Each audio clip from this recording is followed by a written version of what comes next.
ያዕቁብ ዓለይሂ ሰላም በዩሱፍ ፍቅር በጣም ተቃጥለው በጣም ሲጨንቃቸው መስገጃቸውን አነጠፉና ለአላህ ምን አሉት? ያ ረቢ አማ ተርሐም ሸይበቲ አማ ተርሐም ضዕፊ አሉ።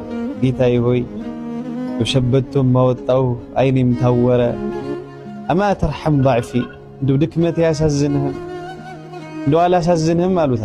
አላህ ምን አላቸው? ያ ያዕቁብ አይደለም ዩሱፍ ናፍቀኸው በህይወት እያለ አይደለም ለው ካነ መይተን ለአሕየይቱሁ ለክ ቢሞት ራሱ ከቀብረ ቀሰቅስልሃለሁ አለችው። ሱብሓነላህ ያ ዓብዲ ይላል አላህ ኢን በከይተ ሚን ወጀዒል የውም የዛሬው በሽታ ህመምህ ሐዘንህ ቢያስለቅስህ ሰኡብኪከ ፈረሐን ሰዩንሲከ ኩለማ መዳ የሆነ ቀን ደግሞ እኔ ያስለቅስሃለሁ ይላል። በተራይ እማስለቅስህ ግን የሐዘን አይደለም የደስታ ነው።